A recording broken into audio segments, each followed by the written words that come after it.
Hi, this is Gabby.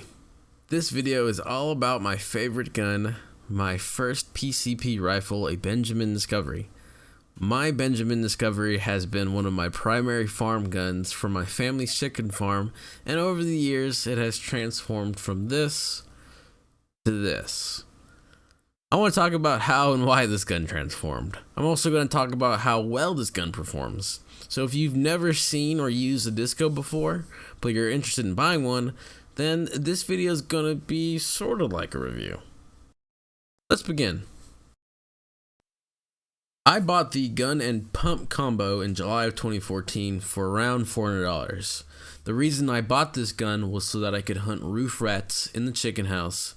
So about a month later, I also bought my first night vision scope. Roof rats only come out in the middle of the night, and they are generally pretty sneaky. So with a vanilla Discovery and a Generation 1 night vision scope, I was killing rats in the middle of the night for the first time in the fall of 2014. The first rat hunt I ever did was probably my best though. On that night, I killed like 6 rats. And that is the highest kill count I've ever gotten to for a single rat hunt.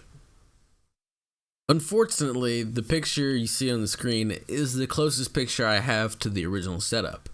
I had just started YouTubing and most of my videos were about Battlefield 4, so I didn't document any or much of my rat hunting at the time.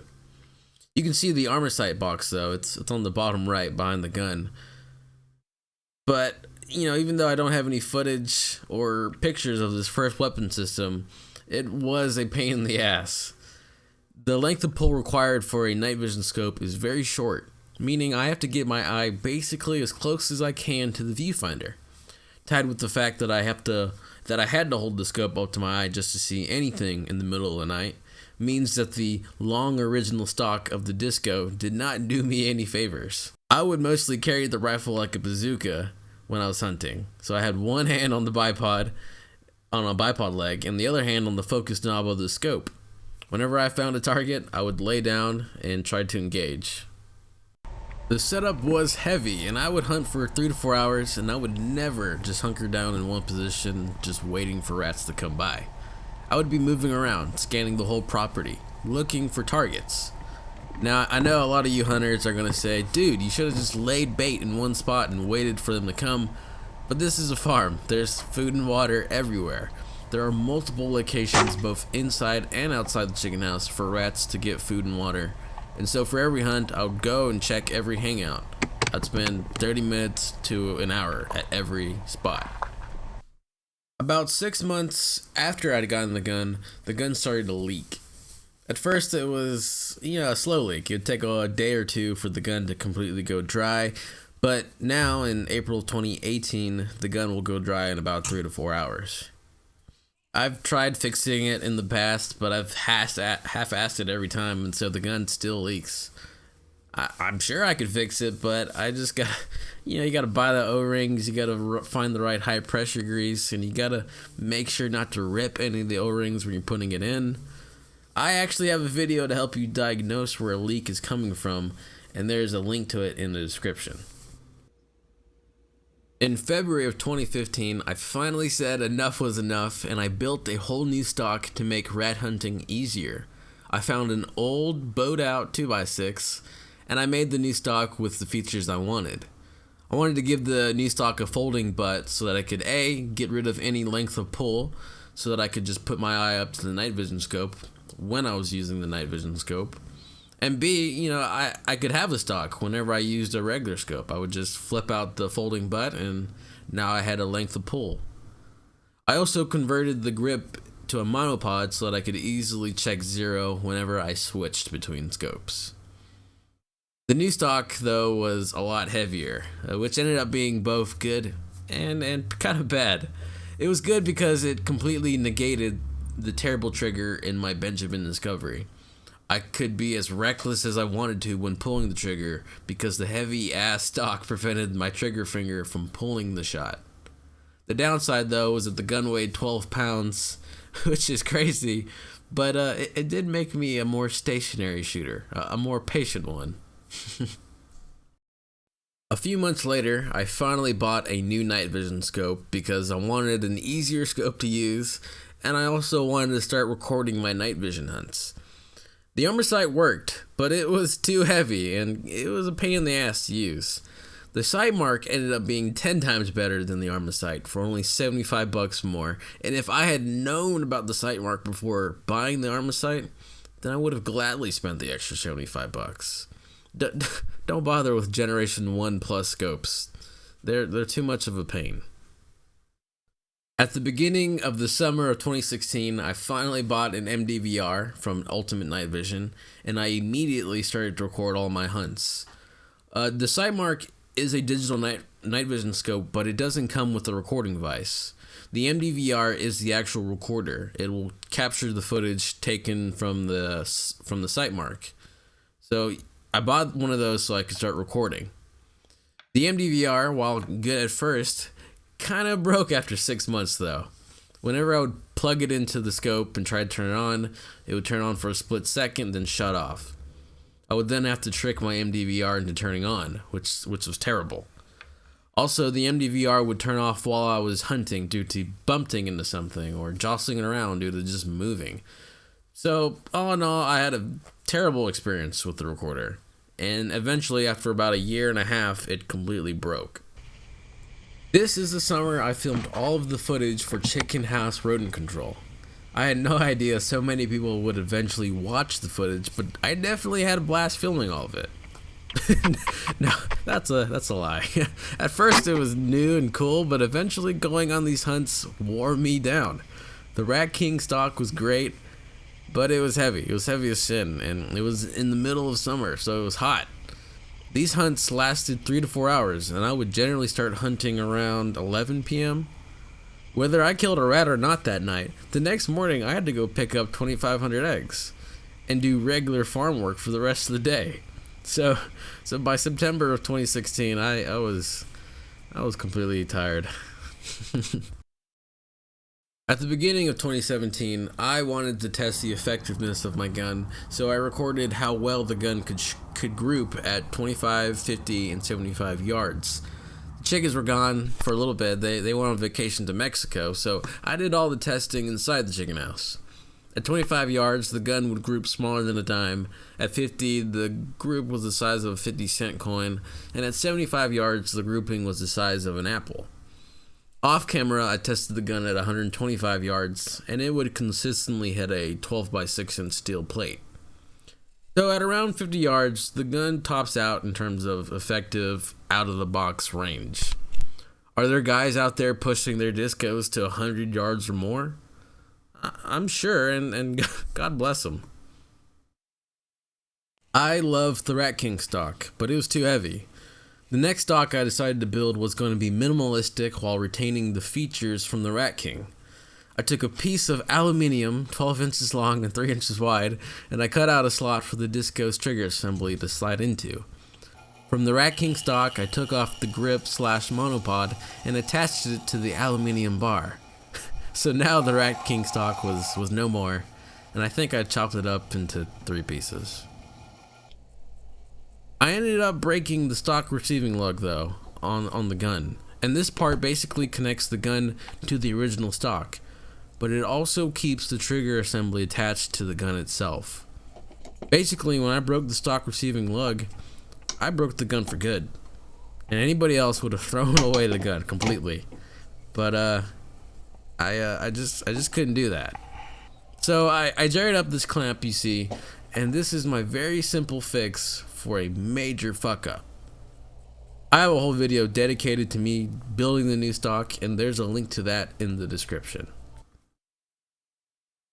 Since September of 2016, I had a video of all my rat kills, but it wasn't very well made. So I remade the video and decided to tell more of a story when it comes to rat hunting, and especially in the chicken house. What is obvious to me as a lifelong chicken farmer isn't necessarily obvious to anyone else who isn't a chicken farmer. So I created Chicken House Rodent Control as a basic introductory video to pest control and night vision rat hunting on a chicken farm. On September 21st, the video really took off and started to get hundreds of views a day, thousands of views a day. Some days it got up to 10,000, 20,000 views a day, which is crazy. And along with views, I started to get a lot more subscribers and people asking me all sorts of questions about chicken farming and rat hunting. My little disco had made me into a YouTuber. By the time this video comes out, I'll have reached 1 million total video views, which is awesome. I'm grateful to all of my subscribers because without y'all, I can't get paid from Google. And I'm grateful that I was able to give y'all a brief look into chicken farming and rat hunting. There are a lot of videos on YouTube of guys just killing rats, but there's no story behind it. I mean, sure, it seems obvious why they're killing them. Rats are bad, blah blah blah. But for me, it's much more personal. And it isn't mindless killing of small furry animals. It's a part of my life. My disco is an instrument in my life. It's a piece of hardware I put a lot of time and effort into, and I'm glad a lot of people were able to see it perform. The sight mark I had was a great night vision scope, and I highly recommend that scope. But it didn't come in with a built-in video recorder, hence the MDVR I bought. But the MDVR broke after 1.5 years, and rather than buying another MDVR, I would have rather just bought a whole new setup that comes with a built-in video recording system. Hence the ATN X-Sight 2. So far, I like it. If you ever wanted to have a whole computer strapped to your gun, then the X-Sight is the sight for you. But if you're looking for a more streamlined night vision scope with excellent performance, and you don't care about recording video, then the Sightmark Photon is the scope for you. My disco is old, and she's worn out. But I'm going to take her out for one last date. One last operation. Basically a string of hunts over a 4 to 5 month period. This summer, I'm going to look for as many rats, squirrels, starlings, coyotes, or whatever comes near the chicken house, and I'm going to do them in with my disco.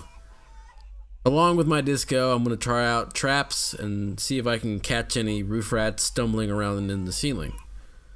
In this future Operation Rat King video, I'll try and also cover any questions I missed from Chicken House Rodent Control and try to illuminate rat hunting even more. I expect the video to come out around the fall of 2018. At the end of Operation Rat King, I'm going to retire my Bejamin Discovery and put it in a shadow box to hang up on the wall or place on a mantle, put it somewhere. And so after 4 years or 1,500 days, I'm never going to use this gun again. And that's okay with me. I don't know, nor do I want to know, how many animals this gun helped kill. But the more I think about it, the higher the number gets. To end this video, I'm going to talk about a lot of the cool things about this gun. I replaced a lot of the parts in this gun. I know how this gun operates backwards and forwards, and I have completely taken it apart and put it back together over 12 times. That being said, Crosman has an excellent parts department. Parts from them are generally pretty cheap.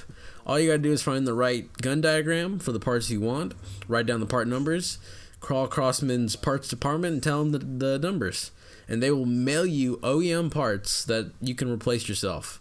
It's really easy, and honestly, Crosman is awesome for having this service. Also, I made the suppressor that goes on my Discovery. I have 6 generations of Discovery suppressors, and I have a whole video showing you how to make the 6th version of my suppressor for my disco, and there's a link to that in the description. If you want to know how to take apart or put back together a Bejamin Discovery, I got videos for that too. You can check out the description. In fact, the first video of mine to ever reach 1,000 views was me taking apart and putting back my disco. It's ironic. I bet some of you are wondering, so do I buy a Discovery or not? Well, let me give you some pros and cons to help you answer that question. The first big pro is this gun is a beast under 50 yards. It'll deliver, 17 to 21 foot-pounds of energy at that distance. So it's good enough to engage squirrels and rabbits with body shots. Anything bigger, it'll require a headshot. Buying replacement parts is cheap and easy, like you just heard me say. Crossman has almost made repairing this gun enjoyable. Next, there's plenty of community support on YouTube for this gun. I have made tons and tons of videos about discos, making suppressors for them, or taking them apart, or diagnosing where they're leaking from. There's also dozens of other videos from a lot of other users showing you how to modify or do whatever to your gun. And finally, pumping up the gun is easy. It takes about 2 minutes to fully pump up this gun to 2,000 psi. That's if you're a young, healthy chicken farmer like me. If not, it'll take you a little bit longer, 5 to 10 minutes. The first big con, though, is this gun might not hold pressure after 6 months to a year. It'll slowly leak. And that is a fairly common trait I've read about discos. I'm sure there are exceptions, but don't be surprised if yours starts to leak. I've heard that you should always maintain at least 1,000 psi in the gun at all times to maintain the sealing power of the O-rings, but that's just what I've read, so take that with a grain of salt. Lastly, the trigger on this gun is garbage. Shooting this rifle freehand is impossible unless you have a lot of practice. The only thing that can beat this trigger consistently is buying a better trigger somehow, or making the gun over 10 pounds. If not, you're going to have to learn how to shoot this thing with a lot of practice. The gun is a workhorse and treated as such. I have royally treated this gun poorly, and she still shoots like a dream. If the target is 50 yards or less, I'm going to hit it. If you're looking for an introductory PCP rifle for yourself or someone else, I would do your research, but definitely keep this gun in the top 5. You may have thought that I'm a Discovery fanboy, but I'm not. I'm a chicken farmer. I love my Bejamin Discovery though. I needed her, and she was there. So that's it. That's the history of my Bejamin Discovery. This video was surprisingly hard to make. I had to dig through all my files, all my libraries, looking for pictures and videos or whatever could help me tell this history. But anyways, if you like the kind of videos I make and you want to stay up to date, on Facebook, I give weekly updates on what I'm going to do for the week in terms of making videos, or if I'm going on vacation, or if I'm working on a project that'll take me more than a week to make. I usually post updates once a week onto Facebook. I also like posting cool stuff that I watch on YouTube. Cool videos about whatever, honestly, whatever I'm interested in, not just chicken farming, rat hunting. The world's a lot bigger than that. But also, if you have any questions about chicken farming or rat hunting, send me a message on Facebook, and I don't mind talking to y'all about that. But anyways, thank y'all for watching.